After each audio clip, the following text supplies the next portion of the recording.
Night ఏ పని చేయాలన్నా చలేమో చంపేస్తుంది. కిచెన్‌లోకి వెళ్ళాలంటే ఇంక చూసుకోండి చలికి భయమేసేస్తుంది. మీ ఇంట్లో సిట్యుయేషన్ గూడా ఇలానే ఉందా? అయితే కామెంట్ చేయండి.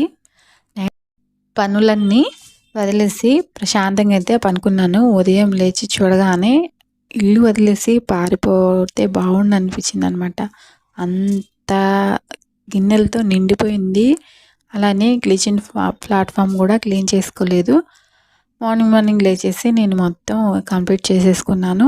ఫస్ట్ పాపకి టిఫిన్ చేసి పాపని రెడీ చేసి స్కూల్‌కైతే పంపించేసాను. ఈ టెన్షన్, ఈ హడావిడి లేకుండా ఉండడానికి నేను 90% నేను నైట్ టైమే గిన్నెలైతే క్లీన్ చేసేసుకుంటానండి. మార్నింగ్‌కి అయితే ఏ పనైతే పెట్టుకోను. ఇటు మనకి ప్రశాంతంగా నిద్ర పట్టదు. అటు పని అవ్వదు కాబట్టి నైటే చేసేసుకుంటే బెటర్ అనిపిస్తది. నైటే పిండి ఆడ చేసుకుంటా కదా! అవన్నీ రెడీగా పెట్టేసుకొని పాప పనైతే కంప్లీట్ చేస్తాను. ఇంకా షింకు అలానే గ్యాస్ గట్టు కూడా నాకు అంత నీట్‌గా అనిపించలేదు. ఇంకా మా పనులు స్టార్ట్ చేయాలంటే కిచెన్ ఇంకా నీట్‌గా ఉంటేనే ఏ పనైనా స్టార్ట్ చేయాలనిపిస్తుంది నాకు. ఇంకా పాప పని అయిపోయాక మా వారికి టిఫిన్ పెట్టేసేసి ఇంకా నేనైతే గిన్నెలు తోమేసాను. ఎన్నంటే నా చేతులు పడిపోయానంత గిన్నెలనమాట. అవన్నీ తోమి క్లీన్ చేసుకున్నాకే నేను వంటైతే స్టార్ట్ చేశాను. నాకేనా మీకు కూడా ఇలానే అనిపిస్తుందా? కామెంట్ చేయండి. అలానే ప్లీజ్ అండి నా ఛానల్‌ని సపోర్ట్ చేసి చిన్న లైక్ ఇచ్చి వెళ్ళండి. ఎందుకంటే నా ఛానల్‌కి సపోర్ట్ అనేది కావాలి.